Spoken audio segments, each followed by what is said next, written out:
I let my family live in my house for free. Now, they refuse to leave.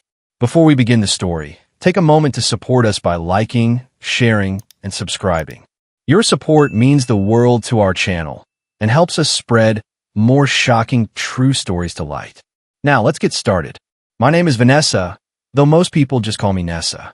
I'm 31 years old, and to put it bluntly, I've built a life I'm proud of. Not in a flashy, Instagram influencer kind of way. I don't drive a sports car or flaunt designer bags. But I have a career I love, I travel when I want, and most importantly, I don't stress over money. I work for this life. No handouts, no shortcuts, just years of relentless effort and sacrifice. And that's exactly what my family can't stand. I grew up in a household where success was measured in two ways: how much you could take from others and how loudly you could complain when there was nothing left to take. My parents, Linda and George, were masters at both. My older brother, Michael, and my younger sister, Sophia, followed right in their footsteps, no hesitation. They were a tight-knit pack, not in a loving, protective way, but like a group of wolves, always circling, always watching, always waiting for the weakest to falter so they could pounce. I was different. Maybe because I was the middle child, maybe because I learned early on that relying on them meant setting myself up for disappointment. Whatever the reason, I made a choice. I would stand on my own. The moment I turned 18, I left. I put myself through college with scholarships, side jobs, and sheer determination. No safety net, no trust fund, just me against the world. And you know what? I made it. I carved out a life that had nothing to do with them. That should have been the end of it. But family ties are never that simple, are they? No matter how much distance I put between us, they always found a way to drag me back in. Not with love, not with apologies, but with guilt. They were struggling. I was thriving. Wasn't it my duty to help? And like a fool I did. The slippery slope of guilt. At first, it was just small things. A few $100s here. Covering a late bill there. Little favors that seemed harmless. After all, they were my family, right? But small things have a way of snowballing when you're dealing with people who think generosity is a weakness. The emergencies started piling up. Emergencies that, oddly enough, only ever seem to happen to them. A car breaking down. A medical bill they conveniently forgot to pay. My mother's teary calls about how they were just trying to get by. And every time, the guilt weighed on me like an anchor. And then came the house. 2 years ago, I bought a beautiful 3-bedroom home in a good neighborhood. A solid investment, something to build passive income over time. The kind of home I wished I had grown up in. The plan was simple: rent it out, let it appreciate, and create a financial cushion for myself. But the moment my family found out, the manipulation kicked into high gear. My mother called me in hysterics. Tears, sobbing, desperation dripping from every word. Their landlord had raised the rent again. They couldn't afford it. They were going to end up on the streets. Then came my father, playing the calm, practical one. No tears, no theatrics, just a long, heavy sigh and a disappointed, "It's just sad that our own daughter would rather rent to strangers than help her own family." Michael and Sophia didn't hold back either. "You have everything," Sophia had sneered over the phone. "Why can't you just do this one thing for us?" And so I caved. I told myself it was temporary, just a few months, just until they got back on their feet. But months turned into a year. A year turned into 2. And in all that time, they never paid a single cent. Not for rent, not for utilities, not even for maintenance. I covered everything. And whenever I dared to bring it up, the response was always the same. I was the one being unreasonable. The weight of their entitlement. "You're their daughter, Nessa," Michael had said one night, shaking his head like I was some kind of ungrateful child. "You wouldn't even have this house if they hadn't raised you." Sophia was even worse. "What's a few thousand to you?" she scoffed, arms crossed over her chest. "You make more in a month than most people do in a year. It's not like it's hurting you." That was the thing about my family. In their eyes, my success wasn't really mine. It was theirs, something they were entitled to, as if I had achieved it using resources they had so selflessly provided. But the truth? They had never lifted a finger to help me. I built my life from the ground up. I put myself through college while working 2 jobs. I sacrificed sleep, weekends, and a social life to climb the ladder in my career. I had earned every single penny I made, and yet, to them, it was as if my bank account belonged to all of us. And that entitlement? It came to a boiling point tonight. The breaking point. Tonight was my father's birthday. My mother insisted on throwing a big family dinner at the house I paid for. I had no intention of going. I had long since stopped trying to be part of their little club, but then my mother called. Her voice was too sweet, too careful, laced with a practiced warmth that never quite felt real. "It would mean so much to your father if you came," she purred. "It's been so long since we were all together." I should have said no. I should have ignored the call and gone about my life. But there's still a part of me, buried deep down, that wants to believe they're capable of being different. That maybe, just maybe, tonight will be different. So I go. I park down the street, taking a moment to collect myself before walking up the driveway. The lights inside the house are bright. Shadows move behind the curtains. Laughter spills out through a slightly open window, loud and unfiltered. Then I hear my name. She actually came. It's Sophia's voice, dripping with amusement. I thought she was too busy hoarding her precious money to spend time with her family. Michael chuckles. Maybe she finally learned to be generous. Doubt it. My mother sighs. After everything we did for her. Then my father scoffs, his voice edged with bitterness. No husband, no kids, all that money and nothing to show for it. She thinks she's better than us, but in the end, she's going to die alone. Sophia hums in agreement. She should be grateful she even gets to help us. Not like she has anywhere else to belong. My fingers go numb against the doorknob. No anger, no sadness, just cold, quiet clarity. They will never change. They don't love me. They never did. To them, I am not family. I'm a resource, a walking bank account. I release the doorknob. Step back. Turn around. Walk away. The night air is crisp against my skin as I pull my phone from my pocket. My fingers don't hesitate. The call is answered on the second ring. Vanessa? What's up? I take a deep breath. I'm ready, I say, my voice steady. Start the eviction process. There's silence on the other end. Then a low whistle. Finally had enough? I glance back at the house one last time. The warm light spilling through the windows like an invitation I refuse to accept. Yeah, I murmur. I think I have. I end the call, slipping the phone back into my pocket. And for the first time in years, I feel light. Like I've just set down something I was never meant to carry. The calm before the storm. I stand there for a moment, just breathing. The night air feels different, lighter, cleaner, like the world shifted in some quiet, unseen way. Maybe it has. Maybe for the first time in my life, I finally put myself first. But the weight of what I just said in motion lingers. My heart doesn't race. There's no rush of adrenaline or sense of triumph. It's more like relief, like when you finally let go of something that's been dragging you down for far too long. Still, a part of me itches with unfinished business. I hesitate and, against my better judgment, turn back toward the house. I'm not done yet. With steady steps, I walk up to the front door and push it open. The conversation inside dies instantly. All eyes snap to me. For all their flaws, my family knows how to make an entrance feel like an event. The silence isn't awkward. It's expectant. Like they were waiting for me to arrive just so the performance could begin. Cass, you made it. My mother's voice is syrupy sweet. Too sweet. She's playing the role of the doting mother, but I can hear the strain beneath it. I force a smile. Nod. Play along. Come in, dear. Take a seat. We've been waiting for you. I slide into a chair at the end of the table. The same seat that's always been mine. They never made room for anyone else. No boyfriends. No close friends. Just me. I can feel their eyes on me as I settle in. But I keep my focus straight ahead, pretending to admire the centerpieces. Sophia glances at me, her lips curling into a barely concealed sneer. It's always been like this with her, like she's bitter that I managed to build a life without relying on them. Michael leans back in his chair, eyeing me like I'm a puzzle he hasn't quite figured out. So, Nessa, he says, his voice casually aggressive. How's the business going? Still raking in all that cash. There it is. A jab disguised as small talk. A carefully crafted way to remind me that, to them, I'm nothing but a bank account with legs. I don't take the bait. It's going well, I say simply, keeping my voice neutral. Busy but good. My mother jumps in too quickly. Good, good, she says, nodding too fast.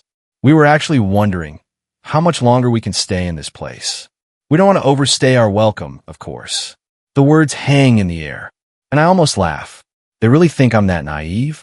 That I haven't seen through the guilt trips, the fake concern, the constant reminders of how hard they work for me, just to make me feel like I owe them something? Michael, always the one to push, leans forward with a smirk. Yeah, I mean, Nessa, you're doing so well for yourself. It wouldn't be too much to help us out more, right? We've been here for 2 years now. What's a little longer? I feel my jaw tighten, but my expression stays calm. I won't let them get to me. You're welcome to stay as long as you need to, I say evenly. But I think we both know this situation can't go on forever. Sophia snorts, rolling her eyes. Yeah, right? She mutters under her breath. Like you'd ever actually help us for real. But I guess it's hard when you're too busy spending your money on yourself. I turn to her, finally meeting her gaze. I don't raise my voice. I don't need to. Sophia, I say smoothly, leaning in slightly. You've never been shy about telling me what I should do with my life. But just so you know, I don't need to justify my success to you or anyone else. The words slice through the room like a blade. For the first time in years, I see her smirk falter. My mother shifts uncomfortably, still trying to hold the act together. Of course not, dear, she says, her smile strained. We just want what's best for you. That's all. I glance around the table, taking in the familiar faces. But for the first time, I don't feel guilt. I don't feel that deep, unshakable obligation to fix things. I just feel done. I lean back in my chair, voice steady, final. I've made some decisions, I say, letting my words settle. And I think it's time we have a conversation about the future. Silence. Thick. Uncomfortable. Everyone sits up a little straighter. They know. They don't need me to spell it out. They already know. This game they've been playing? It's over. The moment everything changes. My father is the first to break the silence. His brow furrows, his fork scraping against his plate as if the sound alone could cut through the tension. What's that supposed to mean, Vanessa? His voice is low, careful, but there's an edge to it, like he's already bracing for a fight. I hold his gaze, unflinching. It means this arrangement isn't working anymore. Sophia lets out a bitter laugh, shaking her head like I just told a joke. Wow, she scoffs, arms folding across her chest. So that's it? You're just going to kick us out? Just like that. Michael leans forward, elbows on the table, his expression darkening. You don't think we've done enough for you over the years? His voice is sharper now, accusing. You think you got where you were all on your own? I let out a slow breath. I know I did, and it hits them harder than I expect. My mother's lips press together, her fingers gripping her napkin so tightly her knuckles turn white. You're delusional, she says, her voice suddenly trembling. We raised you, Vanessa. We sacrificed so much for you, and this is how you repay us. I stare at her, my chest tightening, but not in guilt, in exhaustion. She doesn't mean sacrificed in the way that normal parents do, where they give selflessly without expectation. No, in my mother's mind, raising me was an investment, and she's furious that it's not paying out the way she wanted. I push my chair back. I don't owe you anything. I say, my voice steady, final. Not anymore. Michael shakes his head, muttering under his breath. Unbelievable. Sophia is glaring at me now, her face twisted in disgust. You think you're so much better than us, don't you? She spits. You think just because you have money, you can act like you're not part of this family? I let out a soft laugh. Cold. Hollow. No, I say. I think I'm finally done pretending that family means something to you. For the first time, no one has a response. The usual guilt trips, the manipulation, it's all crumbling in their hands, and they don't know what to do. My father exhales, angry, impatient, like I'm a child throwing a tantrum. You'll regret this, Vanessa. I meet his stare, unshaken. No, I won't. And with that, I turn and walk away. Part 7. The final call. By the time I get home, my phone is already buzzing. Missed calls. Texts. My mother. How can you do this to your own family? Michael, you're making a huge mistake, Nessa. Think about what you're doing. Sophia, enjoy dying alone. Use selfish be asterisk asterisk asterisk dot. Asterisk. I don't reply. I don't even hesitate. Instead, I make one more call, the one that will end this mess for good. It rings twice before my lawyer picks up. Cassandra? Everything okay? Yeah, I exhale. Just wanted to confirm. The eviction notice, it's going out tomorrow, right? A pause. Then a slow, approving whistle. Sure is. I close my eyes, nodding to myself. Good. Let's do it. Absolutely. Here's the next part, bringing the final showdown to life with all the weight and emotion it deserves. The storm hits. The eviction notice goes out the next morning. By noon, my phone is blowing up. My mother calls 5 times in a row. I don't answer. Michael leaves a voicemail, his voice low and sharp. You really want to do this, Vanessa? To your own family? Sophia sends a single text. You're dead to me. I stare at the screen for a moment, feeling nothing. Not sadness, not guilt, just finality. Then, at exactly 6:47 p.m., my doorbell rings. I already know who it is. I take my time walking to the door, steadying myself. My hands don't shake as I unlock it and pull it open. My parents stand on the porch, their faces tight with anger.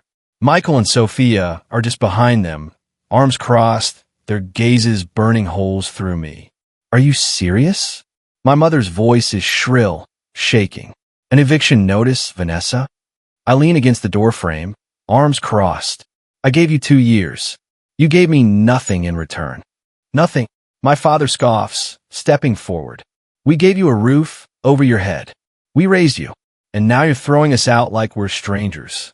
I don't flinch. You were never homeless before I let you move in. You had options, but you took advantage of me, and you know it. Michael steps in now, his jaw tight. You're heartless. Sophia glares at me. What kind of person does this to their own family? I exhale slowly, my grip tightening around the doorframe. The kind of person who's finally done being used. Silence. Thick, suffocating. For the first time, they actually look shocked, like they never truly believed I'd go through with it. My mother's face crumples. Where are we supposed to go? I tilt my head. I don't know, Mom. Maybe you should figure it out, just like I had to when I left home at 18. Her mouth opens, closes. Nothing. She has nothing. And I think, for the first time, she understands. Michael shakes his head, muttering under his breath. You'll regret this, Nessa. You think this is the end? You think we'll just disappear? I meet his stare. Cool.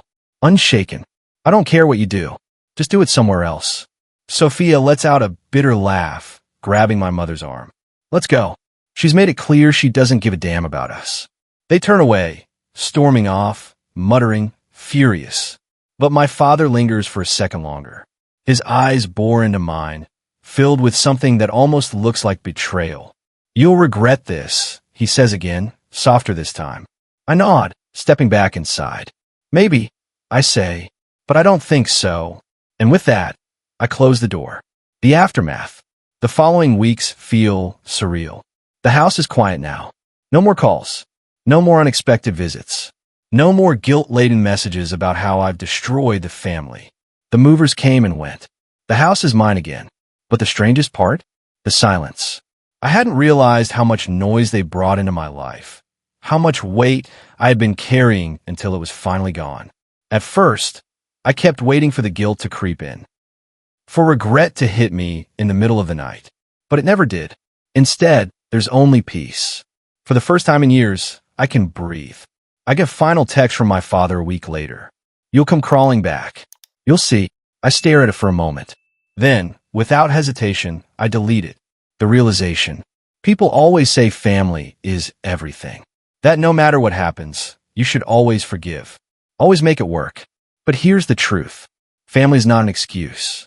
It is not a free pass to manipulate, control, or take advantage of someone. Family is supposed to be about love, respect, and support, not obligation, not guilt, not endless sacrifice at your own expense. For years, I let them drain me. For years, I let them convince me that their problems were my responsibility. But I finally see it for what it was. They didn't love me. They loved what I could give them. And now that I've stopped, they're gone, and I am free. If you enjoyed this story, don't forget to hit that like button, share this video with your friends, and subscribe for more real-life family dramas. Let me know in the comments what you think about today's story. Was it fair or totally messed up? See you in the next one.